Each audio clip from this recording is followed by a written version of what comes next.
get the question going into habitat season. Folks are hopefully kind of following suit and getting some great information, whether it's from me or somebody else in the industry, reaching out and getting a design mentality in motion. And what I mean by design mentality in motion is before you start your habitat work, having a design, whether it's built by myself or somebody such as me in the consulting world, or just you sitting down and reviewing. That's why I have one of the playlists is field notes. I'm a huge believer on that, going through, and you can learn so much, especially if you only have time and or the money or the resources to hunt your own personal property. If you're not bouncing from farm to farm to farm, and you have it's not leased, it's owned, so you can build and change that habitat. There's the question that always comes up to me when folks are getting this done.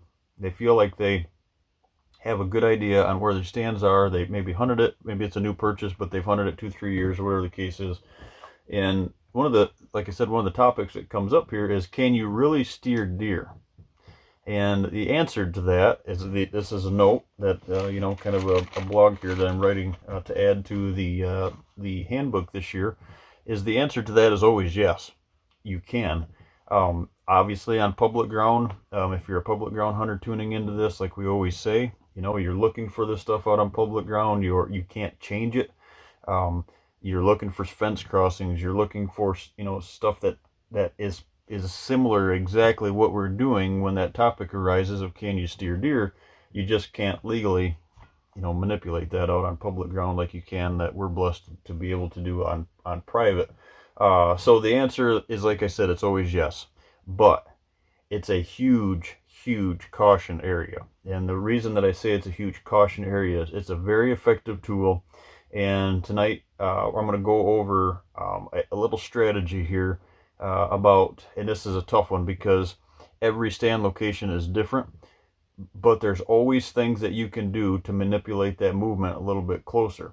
So when that question arises, obviously it's always yes, like I said. And then we go into the topic of making sure that you don't overdo it.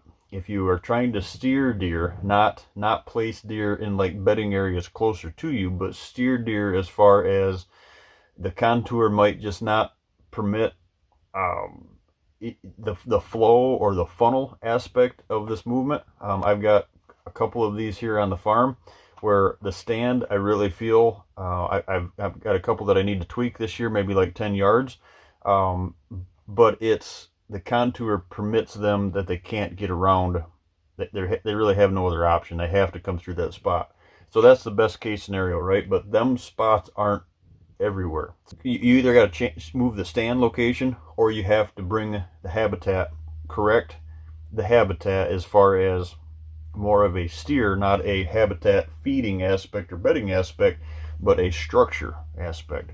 And it's something that you can do, and it's very powerful. And like I said, here on the farm this year, I've got 3 spots that I know of that we're going to do this because the stand location I feel is in the right spot. And how do I know that? Well, before you make that change, before you make the stand location change, or you bring that habit or that structure to the ground to force these deer into an area, you got to look ahead. It's like, is it easier to move the stand than it is to cut a bunch of timber down on the ground, or is it only one tree that I got to cut down to steer, or is it 300 yards or of a tree line? So you got to take all that in consideration. But what is good about it is it can be done. What's bad about it is don't overdo the situation where you get into a kind of a pinch there, if you will, no pun intended, but you get into a pinch point where that habitat or that structure, let's say on the ground, forces that cattle chute effect, and they will avoid it like the plague. If they feel that they are being forced into a cattle chute, they will go around it. And sadly, a lot of that happens is that they go downwind of you, right? They try to get downwind of you, or they don't go through it at all. They go maybe way around it, ends up being on small properties, right? That's might be on the neighbors. So what we're going to do tonight, just a real simple drawing, keep this short as we can.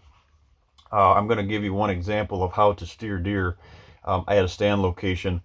So if you always need to study, is it easier to move the stand? If we're talking move the stand 10, 15 feet, 10 yards, 20 yards, I would recommend doing that. Obviously in season, maybe you should have already done it.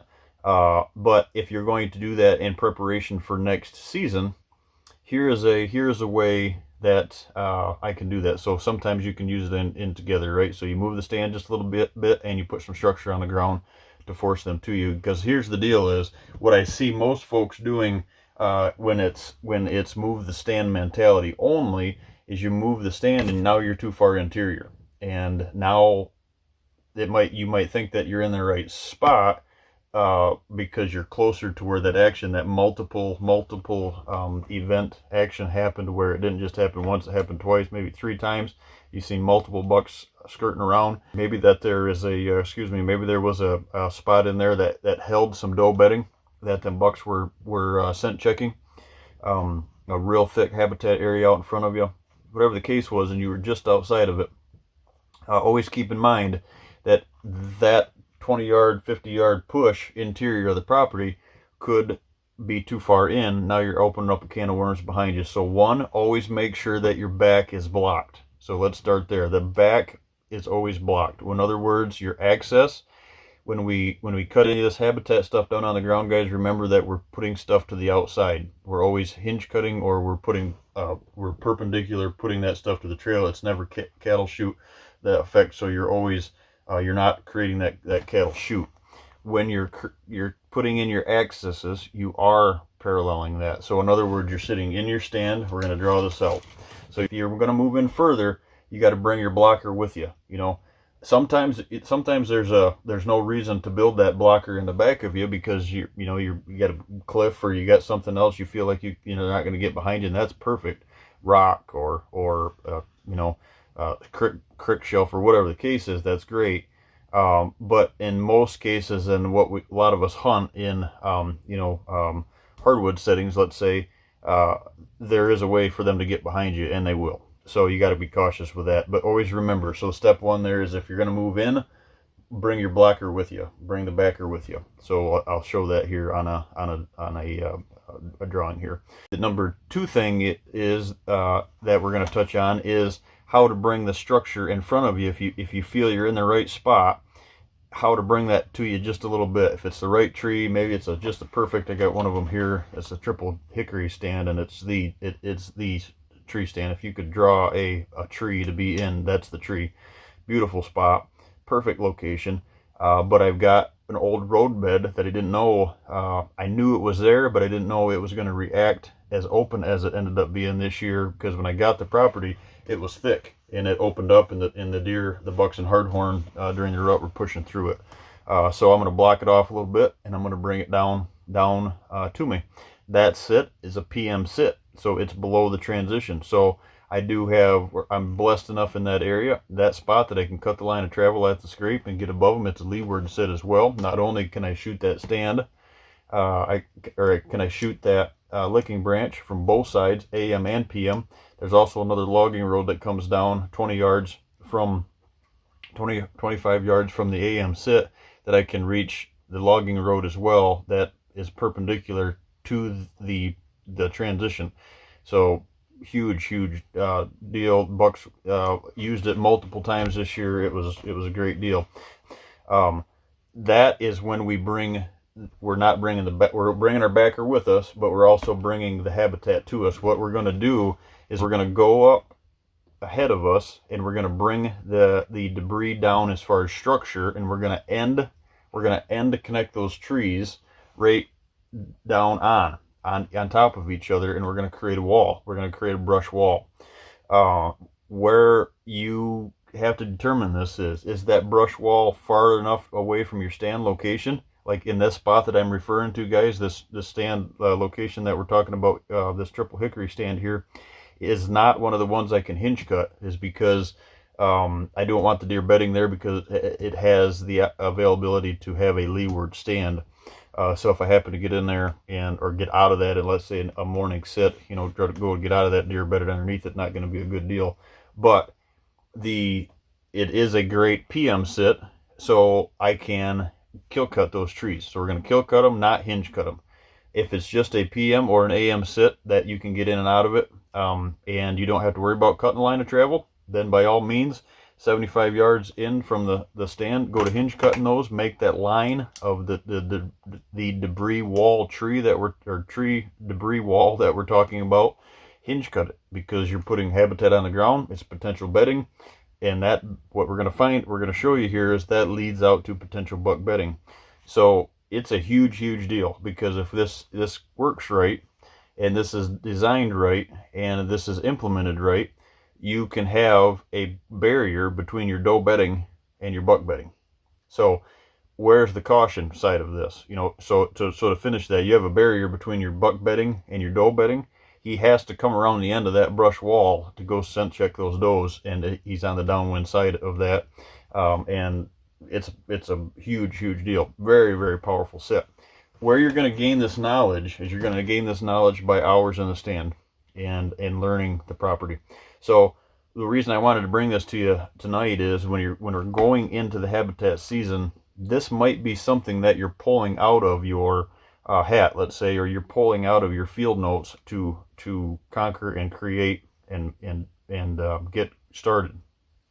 But instead of bringing this to you in August and saying, hey, you shouldn't have did this and now it's too late, maybe I can help some folks not get into this pickle, because I am adding this to the notebook this year, and I'm also implementing it here on the farm, and it's a real powerful deal. You just have to treat it with kid gloves and don't get yourself into trouble. If you think that it's pinching them down too much, what you're trying to create, guys, is you're trying to create a visual, inviting, inviting visual edge is how I have it written here going into the handbook. A inviting visual edge. So in other words, they can see it when they're cruising. A buck is cruising, or a doe is coming down your transition.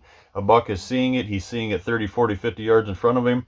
He can react to it, and it just moves him down, natural, moves him down, and he goes through the gap, and away he goes. And that gap isn't 10 yards. That gap's kind of 40 yards or 30 yards, let's say, or whatever the case is. You split the distance, so you can still, shoot to the other side of it, but it's not, within 10 feet of your licking branch, or you're trying to send them around the top of a dead tree or something. You have to give them room. Don't pinch them down too far, because so at the ending of this, guys, you can take a great spot and make it a horrible spot by one wrong tree. So the last thing that we're going to touch on there is, what do you do with those, let's say you kill cut those trees or you hinge cut them. If you are in an area that does not get snow load, such as Kentucky here, you need to lop those trees up that you're using as debris, lop them up about every 4 to 6 foot, 2 foot, whatever the case is, so it crushes it. As it decays, it kind of crushes, so it's not this, there's no bedding value to it. If you're not hinge cutting it, if you're kill cutting it, you don't want bedding value there, right? You are going to get a brush line there though, because maybe if you did poke a hole in the canopy.